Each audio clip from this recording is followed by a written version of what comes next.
The phone call that destroyed my world came exactly 3 minutes after I heard my daughter planning my funeral. Sarah's voice sounded honey-sweet through the receiver, but her words hit me like ice water. "Mom, we're so excited about your surprise party this weekend," she chirped, while just minutes earlier, I'd heard her telling her husband, David, "Once Mom's gone, we can finally renovate this dump of a house and sell it for what it's really worth."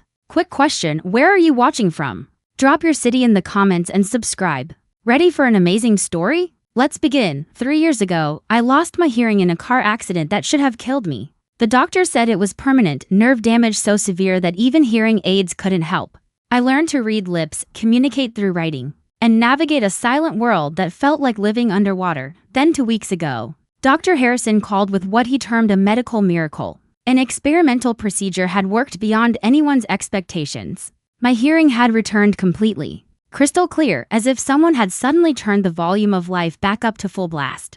I decided to surprise everyone, especially Sarah. She'd been so devoted during my deaf years, visiting twice a week, bringing groceries, handling my appointments. She was planning a birthday party for me, my 55th, and I thought it would be the perfect moment to reveal that I could hear again. What a joyful surprise it would be, but surprises, I've learned, cut both ways. This morning, while Sarah thought I was napping upstairs, she and David were discussing party arrangements in my kitchen. I heard every single word from the top of the stairs, where I'd frozen in shock. "How much longer do we have to keep this charade up?" David's voice carried easily through the old house. "Your mother's birthday party, the weekly visits. Pretending we actually care about her boring stories she writes on those little notepads. Just until the will is settled," Sarah replied. And I could hear her moving dishes around, probably cleaning up after the lunch I'd made them. Dr. Harrison said the experimental surgery could have complications. "Her health is fragile anyway. We just need to be patient a little longer." Patient? David laughed, but there was no humor in it. "Do you know how much this house is worth now that the neighborhood's been gentrified? We're sitting on a gold mine, Sarah, and your mother just keeps hanging on, getting in the way of our plans." I pressed myself against the hallway wall, my newly restored hearing picking up every devastating detail. "The party will be good for appearances," Sarah continued, "especially if something happens to her soon after. People will remember how much we loved her, how we celebrated her life. It'll look natural when she passes." My hands found the wall to steady myself. These were the same hands that had held Sarah when she had nightmares as a child, that had nursed her through fevers, that had applauded at every school play and graduation. And now she was discussing my death like a business transaction. I made my way silently back to my bedroom, closed the door, and sat on the edge of my bed. For 3 years, I'd thought the accident had taken away my hearing. Now I realized it had actually protected me from hearing truths that would have shattered me much sooner. My phone rang, making me jump. Sarah's name appeared on the screen, and for a moment, I couldn't bring myself to answer. When I finally did, she was practically bubbling with enthusiasm. "Mom, I just wanted to check in about Saturday. Are you excited about your party?" I found my voice, though it felt strange to speak aloud after so long of mostly writing. "Yes, dear. Very excited. We've invited about 20 people from the neighborhood, plus some of your old nursing friends," she continued. "David's been working so hard on the decorations. He even made a special playlist of your favorite songs." The irony wasn't lost on me. "Songs I couldn't have heard until 2 weeks ago. That sounds wonderful." Sarah, each word felt like glass in my throat though, "And Mom," she added casually, "I've been thinking maybe after the party we should have a serious talk about your living situation. This house is getting to be too much for you to maintain. And David and I have been researching some lovely assisted living facilities." There it was, the beginning of the end they'd been planning. "We'll see, dear," I managed. After hanging up, I sat in my bedroom for a long time, listening to the sounds of my house, sounds I hadn't heard in 3 years. The grandfather clock in the hallway was ticking steadily, the refrigerator humming in the kitchen, the floorboards creaking as Sarah and David moved around downstairs, probably continuing their conversation about my future. I'd spent 3 years learning to live without sound, adapting to a different world. Now I had to learn something even harder. How to live knowing that the people I loved most were counting the days until I died. But they'd made one crucial mistake in their planning. They assumed I was still the helpless, deaf woman who needed their care and guidance. They had no idea that Margaret Thompson could hear again. And now that I could hear, I was going to listen very carefully to everything they thought I couldn't understand. The next morning brought fresh horrors delivered through my apparently perfect hearing. I was in my garden, deadheading the roses Sarah always complimented, when I heard her on the phone with someone through the open kitchen window. "No, Mother can't hear anything," she was saying, her voice casual as if discussing the weather. The accident completely destroyed her hearing. She has no idea what we're planning. I knelt behind the rose bushes, my gardening gloves suddenly feeling too tight. Yes, I'm certain. She reads lips sometimes, but she can't hear conversations from other rooms or when people turn away from her. It's actually been quite convenient. My deafness had been convenient for my daughter. The party is this Saturday. Dr. Harrison said the experimental surgery could have delayed complications, infection, brain swelling, even stroke. If something were to happen right after such a joyful celebration, well, it would seem natural, wouldn't it? An elderly woman's body finally giving out after fighting so hard. I felt bow rise in my throat. They weren't just waiting for me to die naturally. They were planning to help the process along. David's been researching things online. Medications that could cause complications when mixed with her current prescriptions. Nothing traceable. Nothing suspicious. Just a loving daughter trying to help her mother manage her many pills. Through the leaves, I could see Sarah pacing in my kitchen, where I taught her to make cookies when she was 7. The house alone is worth $800,000 now. Plus her life insurance, her savings account, the antique furniture. We're looking at over $1 million, maybe more. And David's been unemployed for 6 months. Though mother doesn't know that, she still thinks he's working at the architecture firm. No wonder they'd been visiting so often lately. No wonder David had been so interested in my financial papers, offering to help organize my important documents. I have to be smart about this. If she changes her will or gets suspicious, we lose everything. But she trusts me completely. Poor little deaf Margaret, so dependent on her devoted daughter. The cruelest part was the baby voice Sarah used when she said my name, as if I were a confused child instead of the woman who'd raised her alone after her father died. After she hung up, I stayed hidden in the garden for another hour, my mind racing. Every kind gesture from the past 3 years suddenly looked different through this new lens. Sarah's insistence on managing my prescription medications. David's helpful suggestions about updating my will. Their gentle but persistent questions about my health, my energy levels, my memory. They'd been studying me like a laboratory rat, waiting for signs of decline they could exploit. That afternoon, when Sarah came for her usual visit, I watched her with new eyes. She hugged me at the door, the same warm embrace she'd given me hundreds of times since my accident. But now I noticed how quickly she scanned my face, looking for signs of illness or confusion. "How are you feeling today, Mom?" she asked, settling into the kitchen chair where she always sat during our visits. "Oh, you know," I replied, keeping my voice at the same volume I'd used when I was truly deaf. "Some days are better than others." Sarah's eyes lit up with something I now recognized as hope. "Are you having more headaches? You mentioned them last week." I hadn't mentioned headaches. She was fishing, hoping I'd report symptoms that might indicate the experimental surgery was failing. "A few." I lied, watching her reaction carefully. "Maybe we should call Dr. Harrison. Sometimes these experimental procedures have delayed side effects." Her concern sounded so genuine that for a moment, I almost forgot what I'd overheard. "I'm sure it's nothing serious," I said. Sarah frowned slightly. "Mom, we can't be too careful. Your health is so important to David and me. We couldn't bear to lose you." The performance was flawless. If I hadn't heard her true feelings through the kitchen window, I would have been completely convinced of her love and concern. "You're such a good daughter," I told her, the words tasting like poison. She beamed at the compliment. "I just want what's best for you." Speaking of which, I've been thinking more about those assisted living places we discussed. Maybe after your party we could visit a few. I found one that looks perfect. They have a memory care unit, too, just in case you ever need that level of support. Memory care for a woman whose only problem was supposedly her hearing. "That sounds nice, dear," I said, playing along. "You always know what's best." After Sarah left, I sat alone in my silent house. Silent by choice this time, not because I had to be. I needed to think clearly about what I'd learned and what I was going to do about it. The old Margaret, the deaf Margaret, would have been helpless against this plot. She would have trusted her daughter completely, taken the medication Sarah offered, signed whatever papers David suggested. She would have died without ever knowing that the people she loved most had killed her for money. But I wasn't that Margaret anymore. My hearing had given me more than just the ability to perceive sound. It had given me the power to protect myself. I picked up my phone and did something I hadn't done in 3 years. I called my lawyer directly, without asking Sarah to help me make the appointment. "Margaret."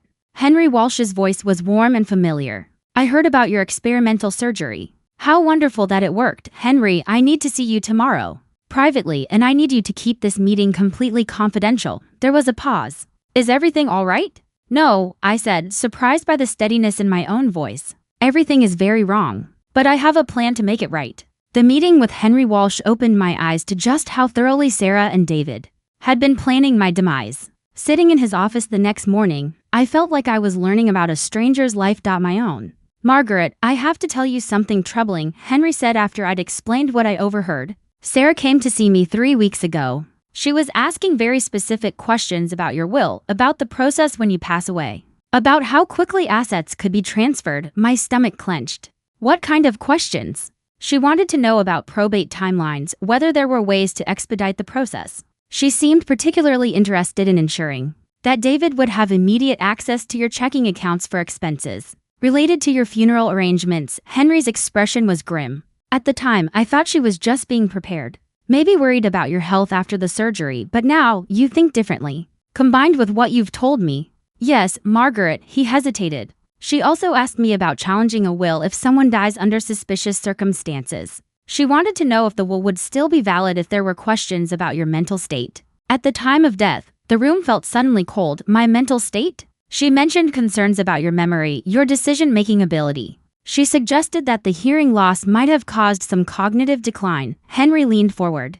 Margaret, has your daughter ever suggested that you might be developing dementia? I thought back over the past months. Sarah's gentle corrections when I forgot things I'd never actually forgotten. Her patient explanations of simple tasks I'd been doing for decades. Her concerned comments about my confusion when I asked perfectly reasonable questions. She's been setting up a narrative, I realized aloud, making me appear mentally incompetent. It's a classic manipulation tactic, Henry said. If she could establish that you were suffering from dementia, she could potentially challenge any changes to your will and claim you weren't competent to make them. Henry opened a file folder. Which brings me to another concerning point. Your current will leaves everything to Sarah, with David as secondary beneficiary. When did you last review this? About 5 years ago. After Robert died. Sarah helped me understand all the legal language. The words felt bitter now. She said it was the simplest way to handle things. That she would take care of everything and make sure Robert's memory was honored. Margaret, I need to ask you directly, Henry said gently. Do you want to make changes to this will? I thought about the question seriously. 3 days ago, I would have said absolutely not. Sarah was my only child, my precious daughter who'd stayed close to home, who visited regularly, who seemed to genuinely care about my well-being, but that Sarah was an illusion. A performance designed to secure her inheritance. The real Sarah was the woman I'd heard planning my death like a dinner party. Yes, I said firmly. I want to make significant changes. For the next hour, Henry and I discussed options. I could leave everything to charity, but that felt like spite rather than justice. I could divide the estate among my late husband's nephews, but they lived across the country and barely knew me. Finally, Henry suggested something that made perfect sense. What about establishing a trust for genuinely needy families? You were a nurse for 30 years. You must have seen how medical emergencies can devastate people financially. You could create a lasting legacy that helps people facing the same kinds of challenges you've overcome. The idea resonated immediately. A foundation to help families dealing with medical crises, managed by a board of trustees who would ensure the money went where it was truly needed. Sarah would receive a modest inheritance, enough to prove I hadn't forgotten her completely, but nothing close to the windfall she was expecting. I want to do this, I told Henry, but I need time to think about the details. And I can't let Sarah know about the changes until after my birthday party. Why wait? Because I want to see how far she's willing to go with her plan. If I change the will now and she backs down, I'll never know if she would have actually tried to kill me. But if she proceeds with whatever she's planning, knowing that I trust her completely, then I'll know exactly who my daughter really is. Henry looked uncomfortable. Margaret, if you're right about their intentions, you could be putting yourself in real danger. I'm already in danger. But now I have something they don't know about. I can hear everything they say and do. That gives me an advantage they don't expect. As I walked out of Henry's office, I felt something I hadn't experienced in years, a sense of control over my own life. For 3 years, I'd been dependent on others for so much: communication, navigation, understanding the world around me. I'd grown accustomed to being helped, guided, protected. But the woman walking down Main Street that morning wasn't helpless anymore. She was a hunter, gathering information about prey that didn't even know it was being watched. That evening, Sarah called with an update about the party preparations. Her voice was bright with excitement.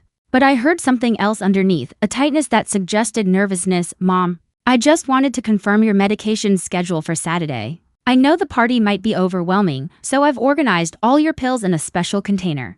That way, you won't have to worry about remembering what to take when my blood turned to ice.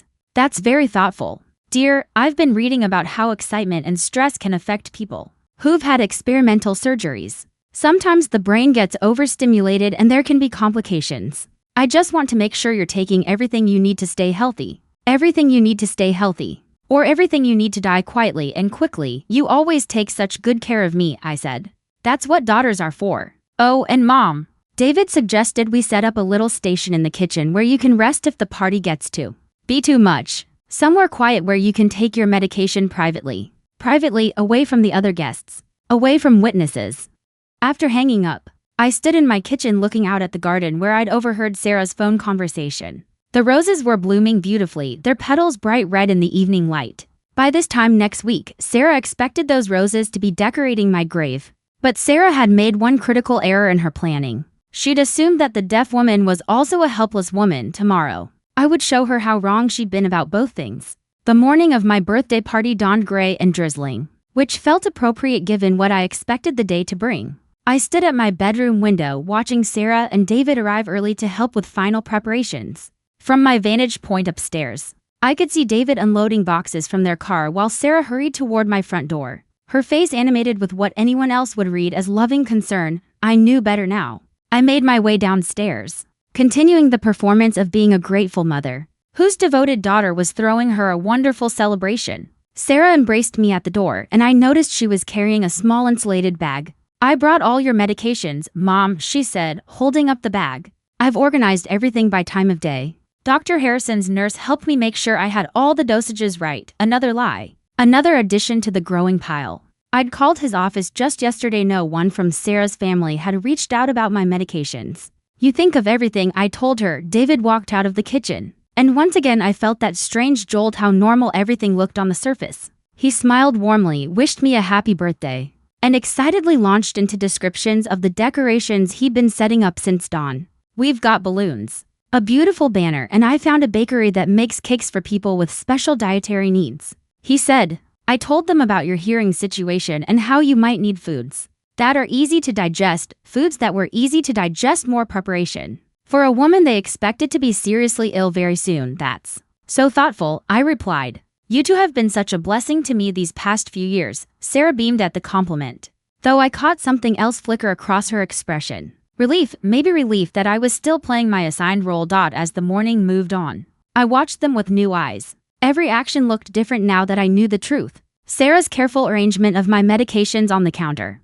David's insistence on testing every chair to make sure I had the most comfortable one, a chair set slightly apart from everyone else, where I could be easily monitored.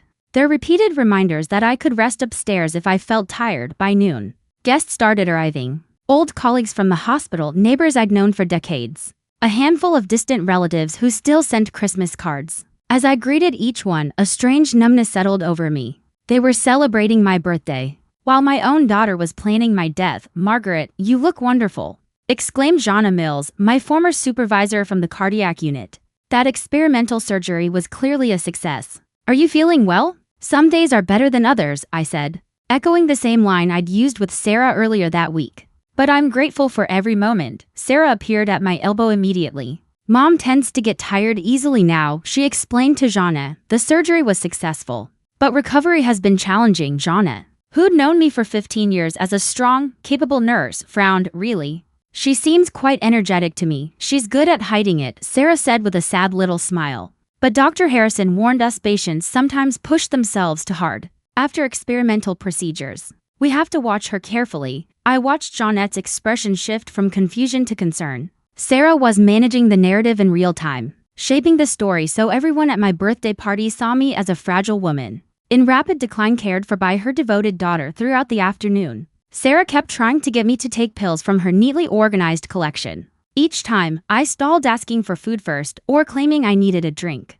insisting I couldn't take anything on an empty stomach. I could see the irritation building behind her polite smile, but she couldn't press too hard without looking suspicious. Around 4 o'clock, when most of the guests were in the living room flipping through old photo albums, Sarah approached with what she called my evening medications. These are the important ones, Mom, she said, holding out 2 pills and a glass of water. Dr. Harrison specifically said you needed to take them at exactly this time. I looked at the pills in her hand. They didn't look like anything I usually took. One was larger, a different color entirely. The other was a capsule I'd never seen in my life. What are these for again? I asked. The white one is for your blood pressure. And the capsule is a new supplement Dr. Harrison prescribed for brain health. After the experimental surgery, her tone was patient. But I saw the tightness around her eyes. Brain health. How convenient that these mysterious new pills were meant for the very organ they would blame for my sudden death. I think I should eat something first, I said. Could you get me a small plate from the kitchen? Sarah's jaw tightened ever so slightly. Mom, you really need to take these now. The timing is important for your recovery. Just a few crackers first, I insisted. You know how sensitive my stomach is. For a moment, I thought she might refuse. I half expected Sarah to insist I take the pills immediately, stomach concerns or not. But David appeared beside her, having overheard us. Of course, Margaret, he said smoothly. Let me get you something to eat. We want you to be comfortable. He slipped off to the kitchen. And Sarah forced a smile. You're right. Mom, we don't want you getting nauseous at your own party. When David returned with a small plate of cheese and crackers, I noticed Sarah checking her watch. Whatever timeline they were operating on, I was clearly disrupting it. I ate slowly, savoring the food and the tension tightening my daughter's shoulders. When I finally reached for the pills Sarah was holding, I palmed them instead of putting them in my mouth, took a large sip of water, and pretended to swallow. There, I said brightly. All done. Sarah's whole body relaxed. Good, Mom, you should start feeling the effects soon. The effects? My loving daughter was eagerly waiting for me to show signs of whatever those pills were meant to do. I excused myself to use the bathroom and flushed the mysterious medications down the toilet. When I returned to the living room, Sarah's eyes were locked on me with the intensity of a scientist observing an experiment. She wouldn't have to wait long. Margaret Thompson was about to give her the performance of a lifetime. 20 minutes after flushing her pills, I began my carefully orchestrated decline. It started subtly, a slight stumble past the coffee table, a pause as though I was struggling to remember someone's name. Nothing dramatic enough to alarm the guests, but noticeable enough for Sarah. She was watching me like a hawk, and I could see the satisfaction blooming in her eyes. She believed she was seeing the first signs of whatever poison she'd tried to slip me. Mom, are you feeling all right? She asked, her concern perfectly faked. I'm fine, I said, letting my voice waver just a little. Maybe just a bit tired. Why don't you sit down for a moment? David suggested immediately, clearing a space on the couch. All this excitement can be overwhelming. I allowed myself to be guided into the seat, watching the two of them hover close, monitoring me like I was their personal experiment. Around us, the party carried on, guests laughing about old times, flipping through photo albums, enjoying the special diet cake David had ordered. None of them had any idea they were attending what my daughter hoped would be my farewell celebration. As the afternoon went on, I slowly escalated my performance. A few more stumbles, occasional confusion about who was speaking to me, complaints about feeling dizzy. Each symptom perfectly balanced, serious enough to suggest neurological trouble, not serious enough to demand immediate medical attention. Sarah played her role beautifully. The worried daughter, suggesting I rest in the quiet kitchen, offering to help me upstairs, hovering, asking if I needed anything, her voice dripping with tenderness, but beneath it all, I saw the truth. She was waiting for the moment I would collapse, the moment she could call an ambulance and begin her tragic tale of her mother's sudden decline. Around 6 o'clock, as the last guest prepared to leave, I decided it was time for the climax. I don't feel very well, I announced, loud enough for everyone to hear. I think I need to lie down. Sarah was at my side instantly. Oh no, Mom, what's wrong? I'm dizzy, I said, swaying slightly, and my chest feels tight. A quick look passed between Sarah and David, almost too fast to catch. Almost. This was the moment they'd been waiting for. Let me help you upstairs, Sarah said. You probably just need some rest. Maybe we should call Dr. Harrison, suggested Mrs. Patterson from next door as she put on her coat. Those symptoms sound concerning. I'm sure it's nothing serious, David said quickly. Margaret just gets overwhelmed easily these days. A quiet evening will help, but Mrs. Patterson, a retired nurse, didn't buy it. Chest tightness and dizziness can be serious in someone Margaret's age, especially after experimental surgery. I saw the first flicker of panic in Sarah's expression. Her plan required my decline to happen gradually, privately, on her terms, not in front of witnesses she couldn't manipulate. Having knowledgeable neighbors suggest immediate medical attention wasn't part of the script. Really, I just need to rest, I said, though I kept swaying as if I could barely stay upright. At least let me take your blood pressure, Mrs. Patterson offered. I keep a monitor in my purse. That's not necessary, Sarah snapped too sharply. She immediately forced her voice softer. I mean, we don't want to make a big fuss over nothing. Mom just needs some quiet time. But Mrs. Patterson was already pulling a compact blood pressure monitor from her bag. It'll just take a minute, Margaret. For my peace of mind, I could practically see Sarah calculating. If she refused, it would look suspicious. But if she agreed, the test would show my vitals were perfectly normal and her little narrative about my decline would fall apart. Of course, I said, extending my arm. Thank you for caring. As Mrs. Patterson wrapped the cuff around my arm, I caught Sarah's eyes. For a split second, her mask dropped completely and pure rage flashed across her face. Then it was gone, replaced by the concerned daughter expression she'd perfected over 3 long years. The monitor beeped softly as it finished the reading. Mrs. Patterson frowned at the screen. That's strange, she said. Your blood pressure is completely normal. Actually, it's excellent for someone your age. Maybe the dizziness is just from all the excitement. I offered weakly, but Mrs. Patterson wasn't convinced. Margaret, when did you last eat? Sometimes blood sugar fluctuations can cause these symptoms. I've been nibbling all afternoon, I said truthfully. She studied me for a moment. Have you taken any new medications recently? The question hung in the air like a live bomb. Sarah's face went instantly white.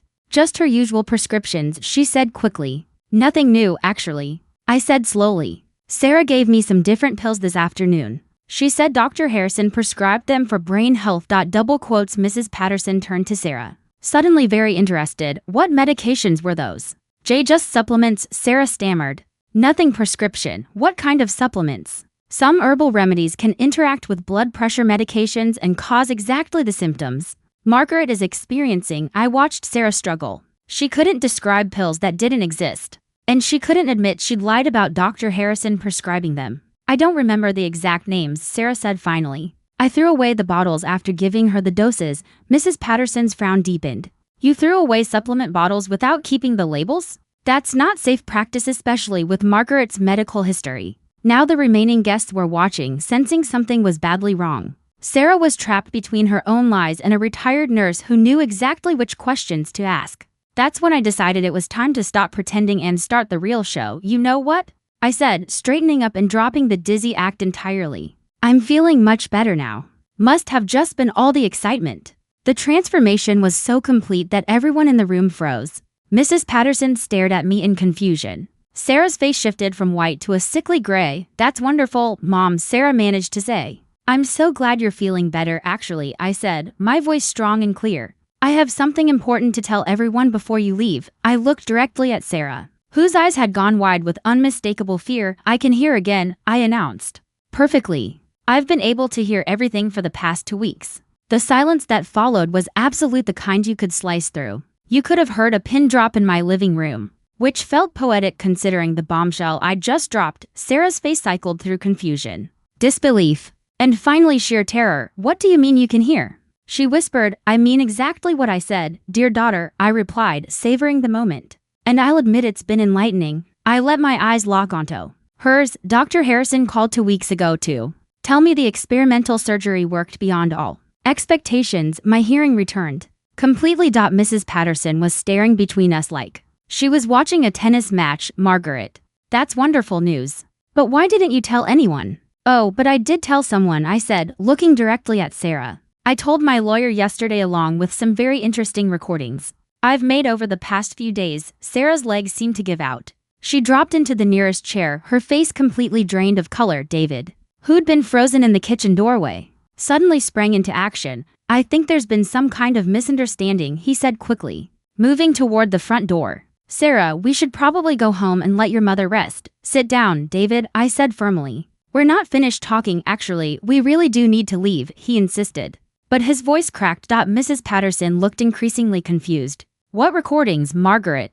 What's this about? Before I could answer, Sarah finally found her voice. Mom's been acting very strangely lately, she said, though the confidence she usually wielded was gone. The experimental surgery has caused some side effects, paranoia, confusion. She's been imagining things, have I? I asked mildly. Mrs. Patterson, would you like to hear what I imagined yesterday morning when Sarah thought I was in the garden? I pulled out my phone. I was grateful that my years as a nurse had trained me to be detail-oriented and prepared. I'd started recording conversations the day after I discovered Sarah's true intentions. Mom, don't.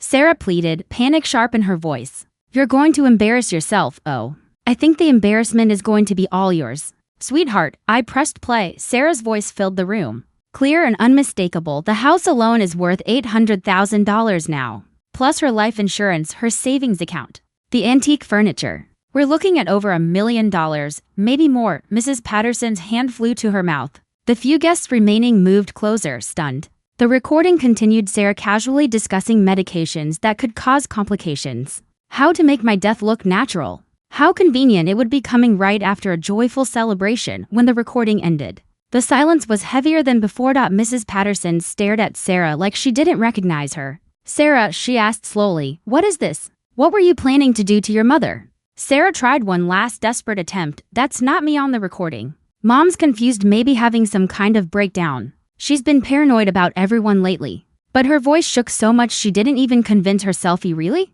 I said, should I play the recording from this afternoon? The one where you told David I seemed to be responding to the pills faster than you expected. David suddenly bolted toward the door.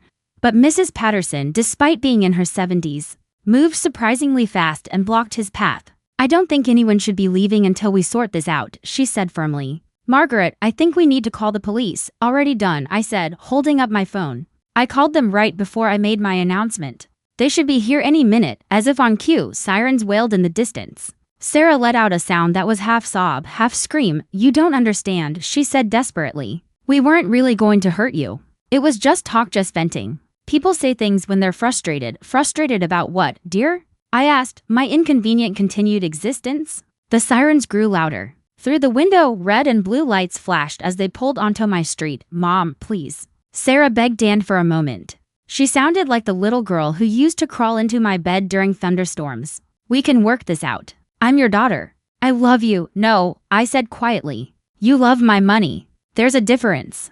The police knocked on my door and Mrs. Patterson hurried to let them in. 2 officers stepped inside, their presence instantly shifting the energy in the room. Good evening. The first officer said. We received a call about a potential attempted poisoning. That would be me, I said. I have evidence that my daughter and her husband have been planning to kill me for my inheritance. Sarah collapsed into tears, deep, shaking sobs that might have moved me a week ago. But I had heard too much, learned too much to be fooled anymore, ma'am. We'll need to hear the details, the second officer said, pulling out a notepad, of course. I replied.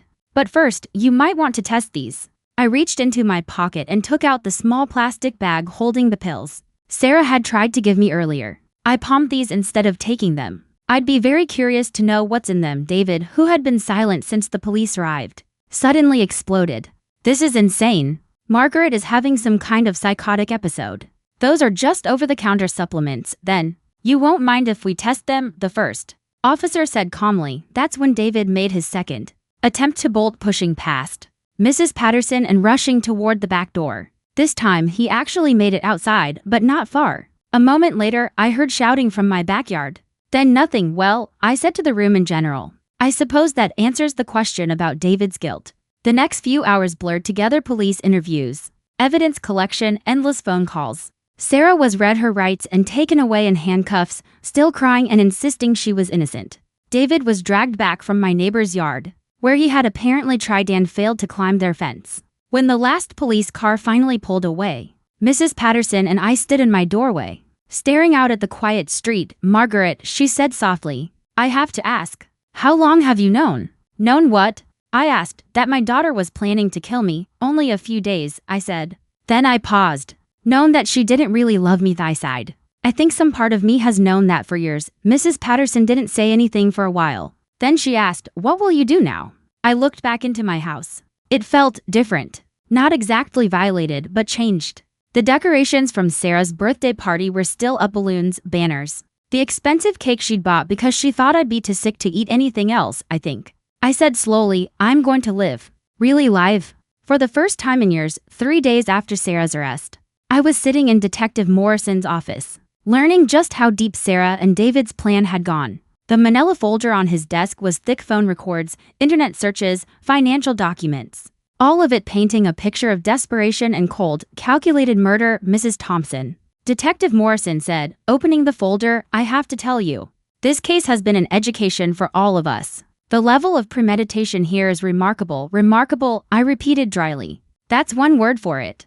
The pills you palmed contained a combination of substances that would have caused exactly the symptoms you pretended to have: dizziness, chest pain, confusion. At the dosage they prepared, it wouldn't have killed you immediately, but it would have made you appear to be having serious neurological issues. I thought back to how perfectly Sarah had reacted to my fake symptoms, how ready she'd been with her rehearsed explanations about complications from the surgery. They planned to establish a pattern of declining health, the detective said. Over several weeks, they would have increased the dosage until you either died or became so incapacitated that they could gain control of your finances through a conservatorship. A conservatorship? I repeated. David had already spoken with a lawyer about having you declared mentally incompetent. They documented what they claimed were incidents of confusion, memory loss, poor judgment. He handed me a printed email. This is from David to a law firm, describing your supposed cognitive decline. I read the email, my eyebrows rising higher with every sentence. According to David, I couldn't manage basic tasks, forgot everything, made irrational decisions. They'd twisted every normal sign of aging or even adjusting to hearing loss into evidence of incompetence. They were building a legal case to seize your assets, even if the poisoning failed, the detective said. They were very thorough. What about Sarah claiming they were just venting? I asked. That they never intended to hurt me? Detective Morrison's expression tightened. Mrs. Thompson, we found a detailed timeline on David's computer.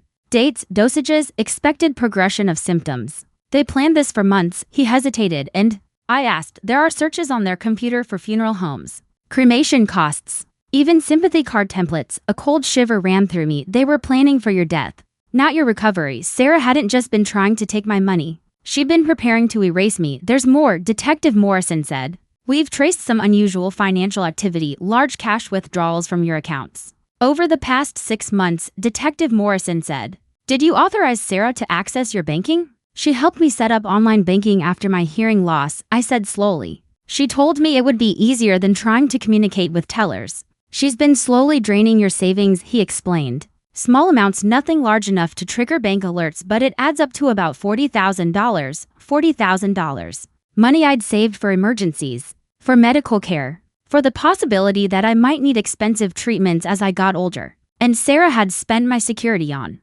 what? Expensive dinners, shopping trips, down payments on the vacation home she'd once mentioned wanting. The good news is it's all traceable, Detective Morrison said. We'll recover most of it.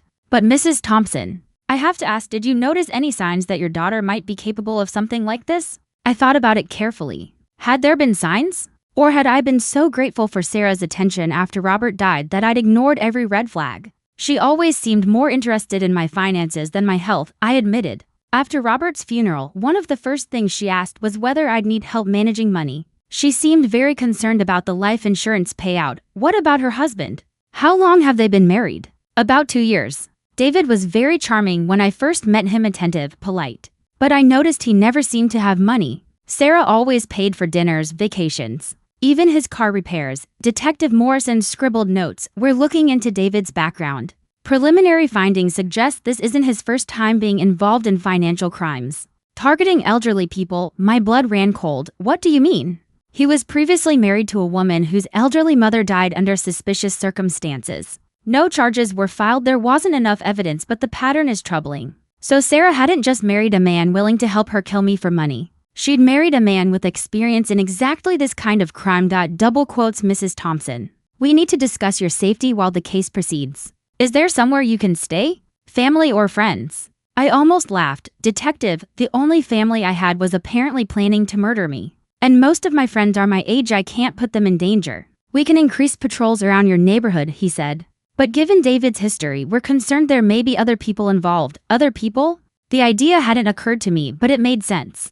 If David had done this before, he might have contacts people who helped. What do you recommend?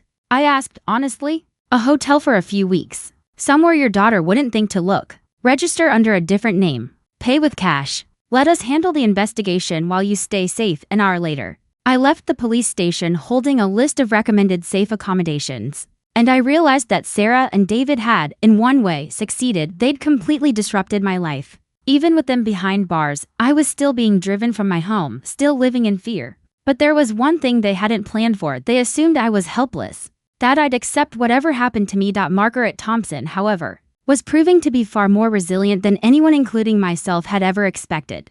The extended stay hotel on the edge of town wasn't glamorous, but compared to spending another night in the house where my own daughter had planned to kill me, it felt like a sanctuary. I registered under my maiden name and paid for a week in cash, exactly as Detective Morrison advised. Sitting on the generic beige comforter, surrounded by hastily packed bags, I finally allowed myself to feel the full weight of everything that had happened.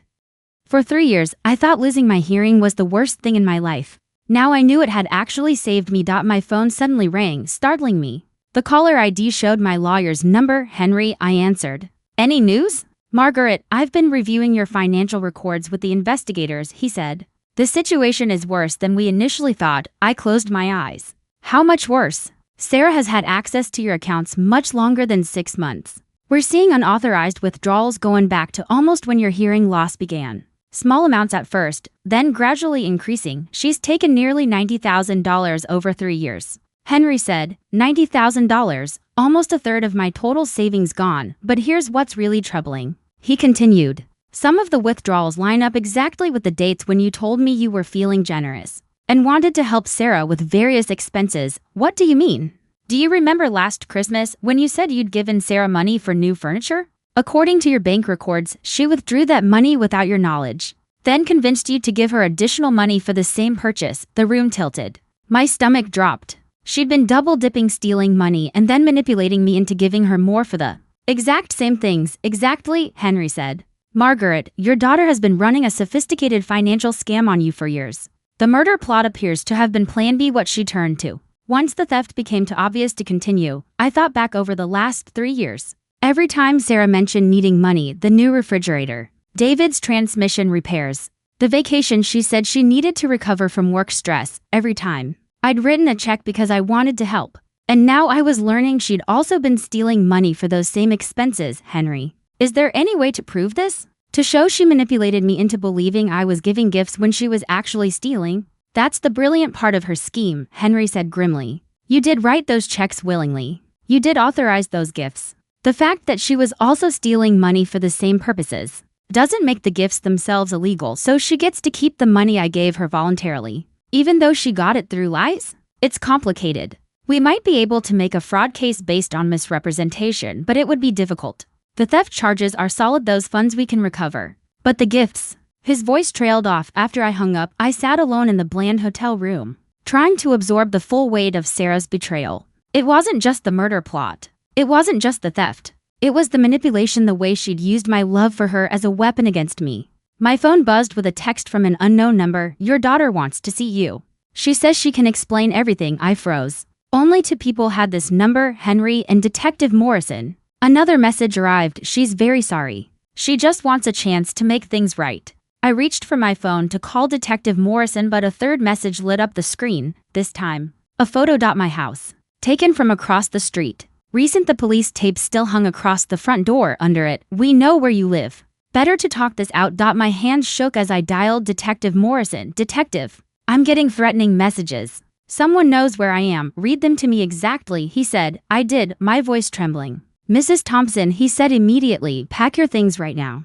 Don't use the elevator. Take the stairs. Go straight to your car and drive to the police station. Don't stop anywhere. You think I'm in danger? I think David's background investigation just became a lot more urgent. We discovered he's been making phone calls from jail to numbers we haven't identified. It's possible he has associates on the outside. Associates. The word turned my blood to ice. Detective, I'm scared, I know.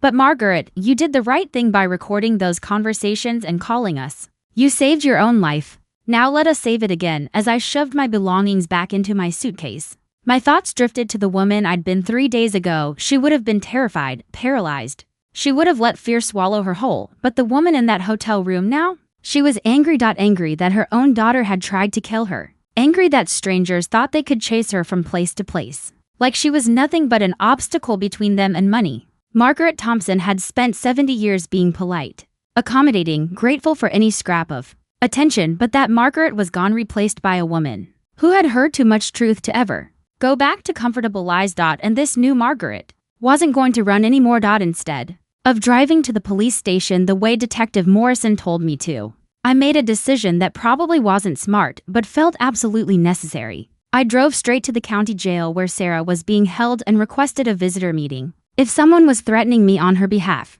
I wanted to hear directly from her what she thought that was going to accomplish. The visiting room at the county jail was exactly as depressing as you'd imagine: gray walls, uncomfortable plastic chairs, and a thick sheet of glass separating visitors from inmates. When they brought Sarah in, I barely recognized her. 3 days in jail had stripped away all her careful makeup and polished styling, revealing a woman who looked older, harder, and so far from the daughter I'd raised. She sat down across from me and picked up the phone on her side of the glass. Her eyes were red-rimmed, though I couldn't tell if it was from crying or lack of sleep. "Mom," she said, her voice trembling. "Thank you for coming. I wasn't sure you would.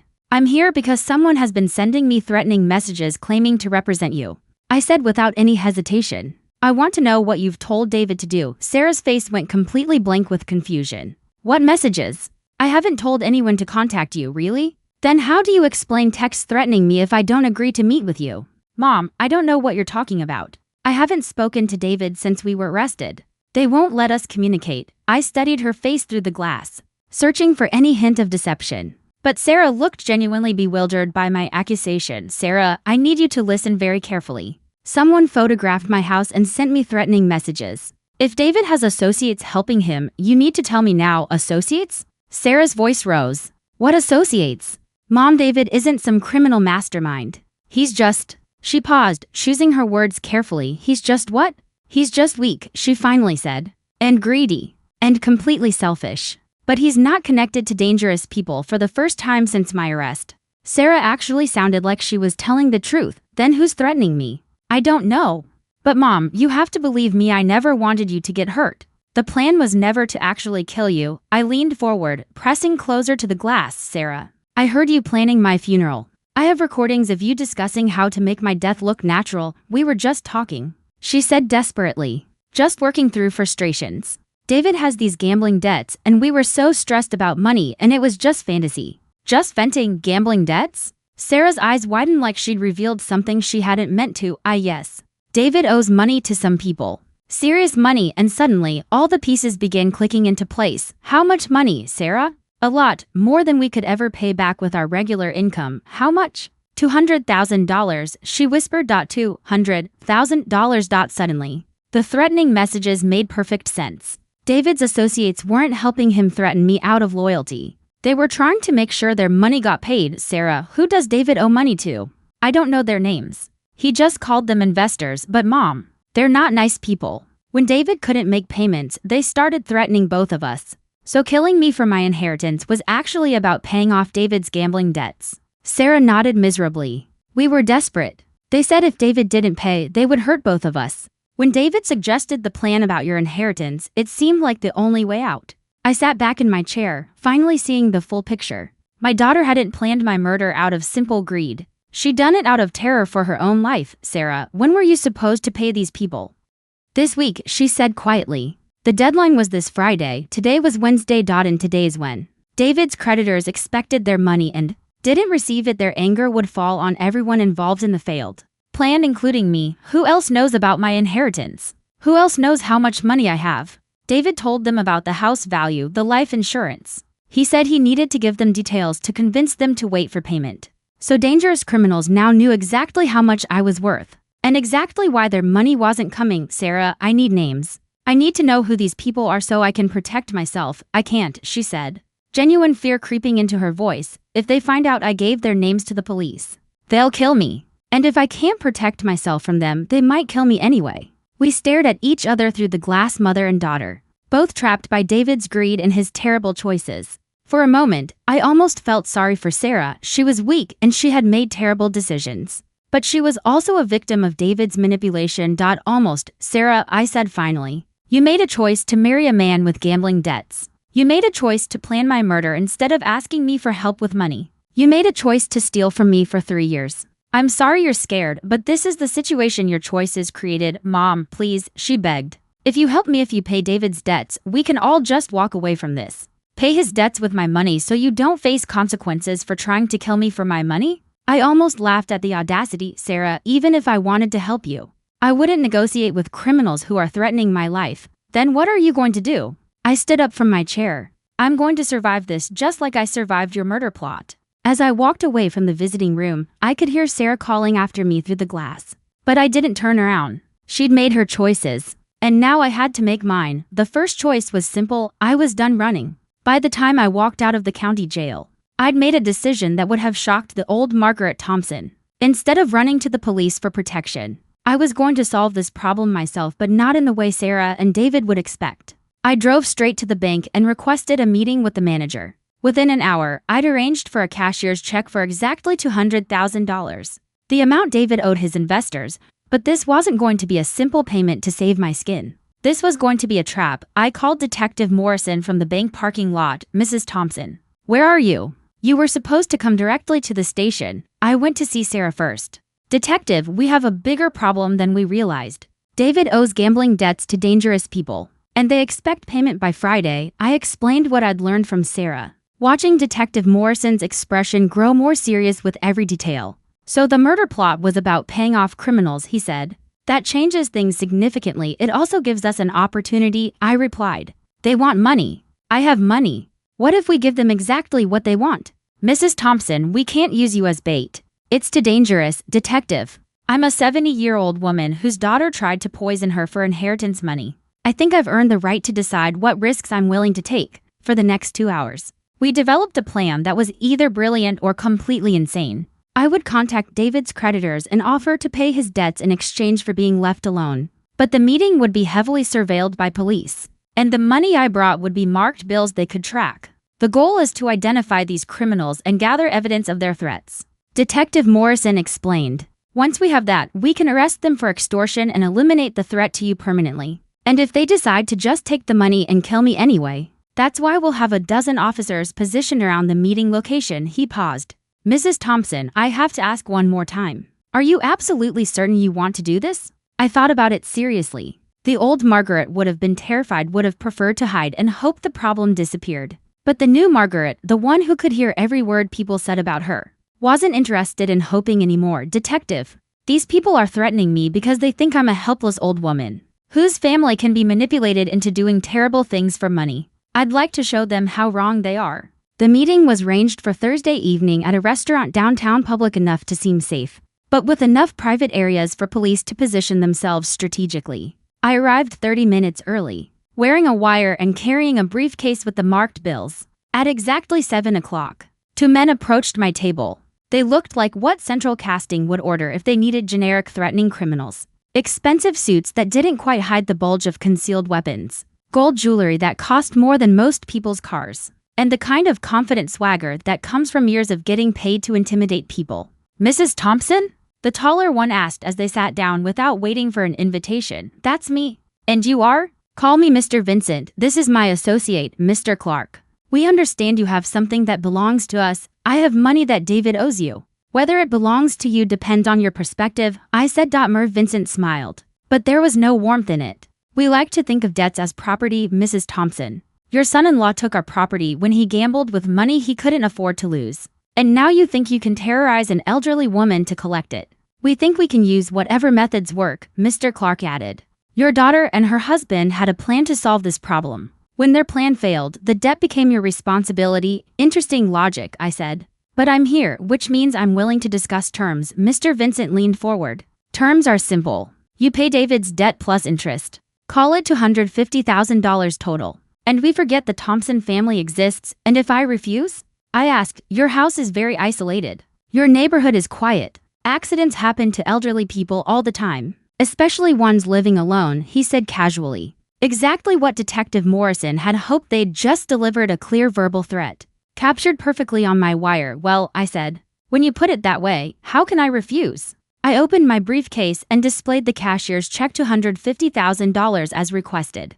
Mr. Vincent reached for it, but I pulled it back. Before we complete this transaction, I have a question. How did you know about my inheritance? How did you know I could afford to pay David's debts? Your son-in-law was very detailed about your assets when he was asking for more time to pay. Mr. Clark said, nice house, good life insurance policy, substantial savings. He painted quite a picture. So when David and Sarah were planning to kill me, they were actually planning to kill me for you. Both men went very still. That's a serious accusation. Mrs. Thompson, Mr. Vincent said carefully, it's the truth. David told you about my money, and when he couldn't pay, you threatened him and Sarah until they agreed to murder me for the inheritance. We don't know anything about murder plans, Mr. Vincent said cautiously. Really? Because my daughter is in jail right now for conspiracy to commit murder. And she's been very talkative about who pressured them into that plan.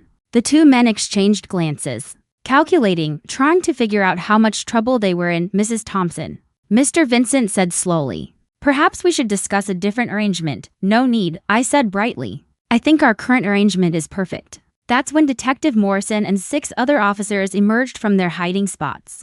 Around the restaurant, weapons drawn, police. Nobody move. The next few minutes were controlled chaos. Mr. Vincent and Mr. Clark were arrested, searched, and read their rights. The marked money was confiscated as evidence, and the recordings from my wire were secured. As I watched them being led away in handcuffs, Detective Morrison sat down across from me. Double quotes Mrs. Thompson. That was either very brave or very stupid, probably both, I admitted. But detective, for the first time in 3 years, I feel like I have control over my own life. What are you going to do now? I thought about it. My daughter was in jail. My house felt contaminated by memories of betrayal. Most of my savings had been stolen or spent on this elaborate trap. But I was alive. I could hear every word people said around me. And I had learned something invaluable about my own strength. I think, I said. I'm going to start over completely. 6 months later, I was living in a small coastal town, 300 meters away from the site of my daughter's betrayal. I'd sold the house that held so many painful memories and used the money to buy a little cottage near the beach. Sarah had been sentenced to 3 years in prison. David got 5. Mr. Vincent and Mr. Clark were facing federal charges for extortion and conspiracy. I'd kept enough money from the house sale to live comfortably for the rest of my life. The remainder went to establishing the Margaret Thompson Foundation, providing emergency financial assistance to families dealing with medical crises. Some mornings, I'd sit on my front porch with a cup of coffee, listening to the ocean waves and marveling at the gift of sound that had saved my life. The experimental surgery hadn't just restored my hearing, it had restored my ability to protect myself. From time to time, Sarah sent me letters from prison. They always asked for forgiveness and insisted she'd been a victim of circumstances. I read each one carefully, searching for any sign of genuine remorse or understanding of what she had done. I was still waiting to see it, but that was Sarah's journey to make, not mine. My journey had brought me to this little cottage by the sea, where Margaret Thompson, the real Margaret Thompson, was finally free to live the life she had always deserved. Every single day, I woke up grateful that I could hear the sound of my own future calling.